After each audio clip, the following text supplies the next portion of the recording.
Hi friends. So இப்போ நம்ம வீடியோவில் பார்க்க போகிறது பார்த்தீங்கன்னா கூட்டுறவு எக்ஸாம். ஸோ டிஆர்பி எக்ஸாம் வருது இல்லைங்களா? ஸோ அந்த எக்ஸாமோட ப்ரீவியஸ் இயர் கொஸ்டின் பேப்பர் 2020 வருஷத்தோட கொஸ்டின் பேப்பர் ஆன்சரோட இப்போ நம்ம பார்க்க போகிறோம். ஸோ ஃபஸ்ட்டு கொஸ்டின் கீழ்கண்டவற்றில் எது கூட்டுறவின் தத்துவம் கிடையாது? ஸோ ஆன்சர் பார்த்தீங்கன்னா சமூக நீதி.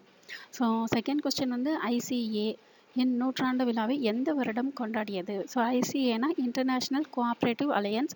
ஸோ தமிழில் சர்வதேச கூட்டுறவு கூட்டணி. ஸோ அது எந்த வருஷம் தொடங்கினாங்கன்னா 1895. ஸோ நூற்றாண்டு விழா 1995 கொண்டாடியிருக்கிறாங்க. அண்ட் கீழ் கொடுக்கப்பட்டுள்ளவைகளில் எது கூட்டுறவின் பண்பாடு இல்லை என்று ஐசிஏ கூறியுள்ளது? ஸோ இதுக்கு ஆன்சர் நேர்மை.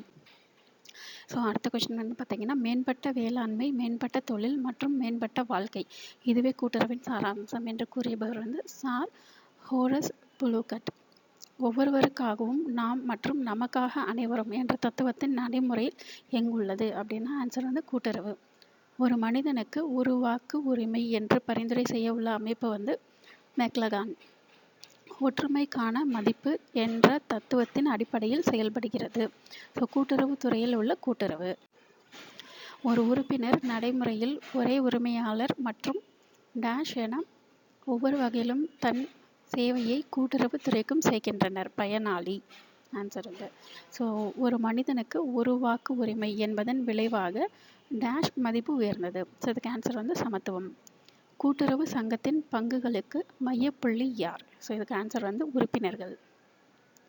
பஞ்சக்குழு எந்த வருடம் தன் பணியை தொடங்கியது? ஸோ 1901. நடைமுறையில் உள்ள கூட்டுறவுத்துறையின் சமூக மதிப்பீட்டிற்கு சிறந்த உதாரணம் கூட்டு குடும்ப அமைப்பு.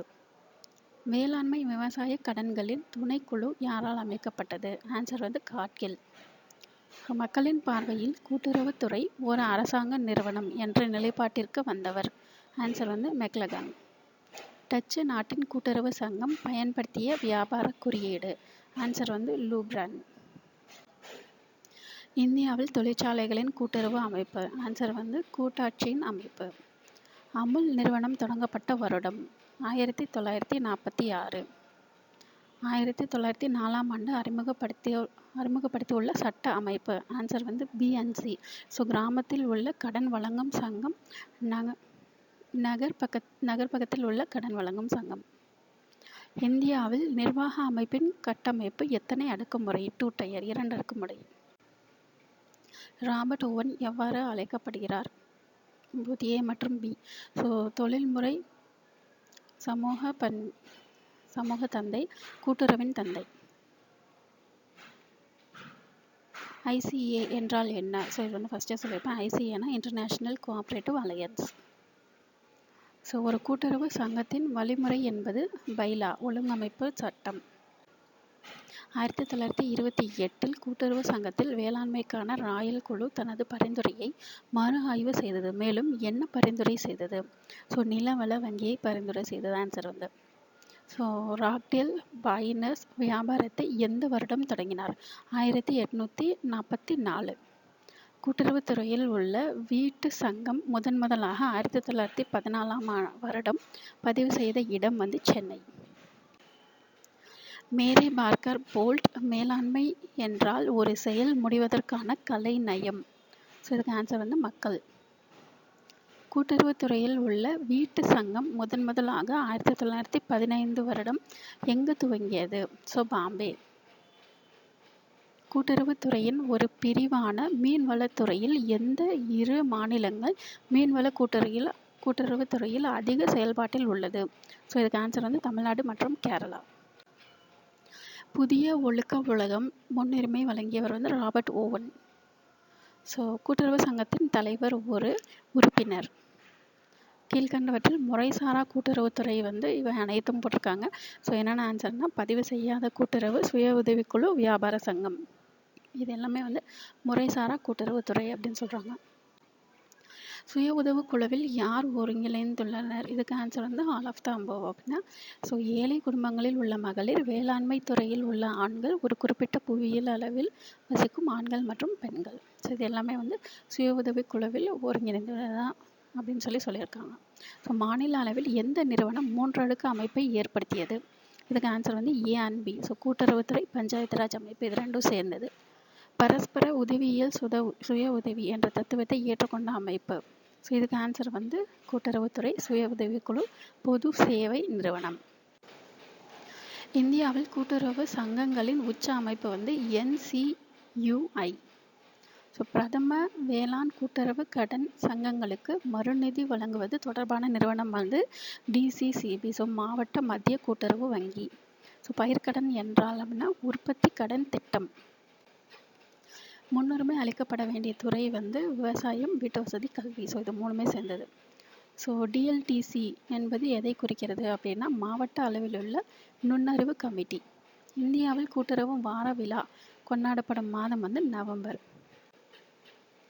RIDF என்பது எதை குறிக்கிறது அப்படின்னா rural infrastructure development fund. So கிராம அடிப்படை வளர்ச்சி நிதி. PARDB என்பது எதை குறிக்கிறது அப்படின்னா A மற்றும் B. ஸோ நில அடமான வங்கி, நிலவள வங்கி.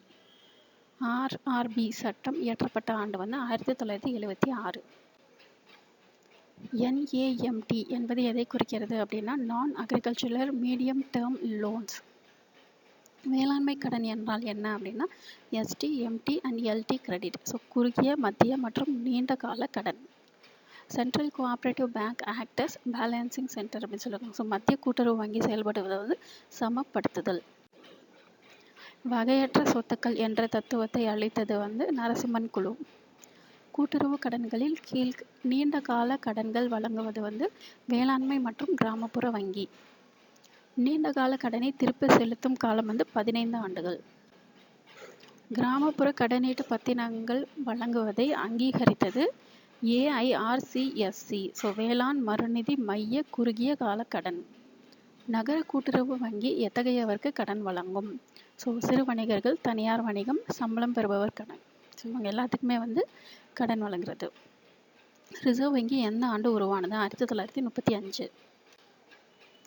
இந்தியாவின் கூட்டுறவு சங்கங்களின் சட்டங்கள் எப்போது நடைமுறைப்படுத்தப்பட்டது? 1912. கடன் வழங்கும் சங்கங்கள் எத்தகைய அலுவலக அமைப்பு முறையை பெற்றுள்ளது? ஸோ இதுக்கு ஆன்சரில் வந்து கூட்டமைப்பு முறை, ஜனநாயக கூட்டமைப்பு முறைன்னு போட்டிருக்காங்க. ஸோ கூட்டுறவு சங்கங்களில் வைப்புகள் மீதான வட்டி தொகையை நிர்ணயம் செய்வது RBI, அதாவது ரிசர்வ் வங்கி. ஸோ நபார்டு தேசிய வேளாண் வங்கி மறு அமைப்பு தொடர்புடைய குழு வந்து சிவராமன் குழு. முதலில் கூட்டுறவு நகர கடன் சங்கம் பதிவு செய்யப்பட்டது எப்போது? 1904. ஸோ கூட்டுறவு என்பதை அமைப்பு ரீதியாக அமைக்க வித்திடப்பட்டது வந்து இங்கிலாந்து. கூட்டுறவு இயக்கங்கள் அதிக அளவில் வளர்ச்சி அடையும் பொழுது தொழிற்துறை மறுமலர்ச்சி. ஸோ பங்காதாய கொள்கை கடுமையாக செயல்படுத்துவது நுகர்வோர் கூட்டுறவு. ராக்டேல் என்ற பெயர் எதை குறிக்கிறது அப்படின்னா அது வந்து ஒரு இடம். ராக்டேல் சங்கம் என்பது நுகர்வோர் கூட்டுறவு. கூட்டுறவு என்பது சமுதாய மற்றும் பொருளாதார அமைப்பு. வேளாண் கூட்டுறவு முதலில் எங்கு தொடங்கப்பட்டது? ஜெர்மன். மக்கள் வங்கி வட இந்தியா என்ற புத்தகத்தை எழுதியவர் மிஸ்டர் H. டூபர் நெக்ஸ்ட். தனிப்பட்ட கூட்டுறவு அமைப்பு எத்தகைய வகையானது? Both A and B. Seat company, நிதி நிறுவனம். கீழ்கண்ட இனங்கள் வேளாண் கடன் சமநிலையை நிர்ணயம் செய்வது. நன் ஆஃப் தி அபவ் எதுவுமே இல்லை அப்படின்னு சொல்லி போட்டிருக்காங்க. ரைப்புகள் சங்கத்தின் முக்கிய சிறப்பியல்புகள் அல்லாதது நுகர்வதற்காகவே கடன்கள் அனைத்தும். கூட்டுறவு சங்கங்களின் உறுப்பினர்கள் பொறுப்பு என்பது எவ்வளவு என்பது நிர்ணயம் செய்யப்பட்டுள்ளது. வரையறுக்கப்பட்ட பொறுப்பு. கூட்டுறவுகளில் அரசு தலையீடு என்பது இந்தியாவை பொறுத்த அளவில் மாநில அரசு மேற்பார்வை, தணிக்கை மற்றும் அரசு அதிகாரிகள். நடப்பு கணக்கு என்பது தனிப்பட்ட கணக்கு. ஒற்றை நுழைவு அமைப்பு என்பது ஒரு திட்டமிட்ட கணக்கு இல்லை. பங்கு மதிப்பு என்பது கட்டண அல்லது சந்தை விலை இவற்றில் குறைவானது. புதிய ஒழுக்க உலகம் முன்னுரிமை வழங்கியவர் வந்து ராபர்ட் ஓவன். கூட்டுறவு சங்கத்தின் தலைவர் ஒரு உறுப்பினர். கீழ்கண்டவற்றில் முறைசாரா கூட்டுறவுத்துறை வந்து இவை அனைத்தும் போட்டிருக்காங்க. என்னென்ன ஆன்சர்னா பதிவு செய்யாத கூட்டுறவு, சுய உதவிக்குழு, வியாபார சங்கம். இது எல்லாமே வந்து வங்கியில் கடனுதவி அறிக்கையை வரையும் பொழுது கடனீட்டு புத்தகம் காசோலை மூலம் நீங்கள் கடன் பெற்றால் அதை சேர்க்க வேண்டும். வெளிவர வேண்டிய வாடகை தனிப்பட்ட கணக்கு. கூட்டுறவு தணிக்கையாளரை யார் நியமனம் செய்கின்றார்னா கூட்டுறவுத்துறையின் பதிவாளர். முன்னுரிமை அளிக்கப்பட வேண்டிய துறை விவசாயம், வீட்டு வசதி, கல்வி. ஸோ இது மூணுமே சேர்ந்தது. ஸோ டிஎல்டிசி என்பது எதை குறிக்கிறது அப்படின்னா மாவட்ட அளவில் உள்ள நுண்ணறிவு கமிட்டி. இந்தியாவில் கூட்டுறவு வார விழா கொண்டாடப்படும் மாதம் நவம்பர்.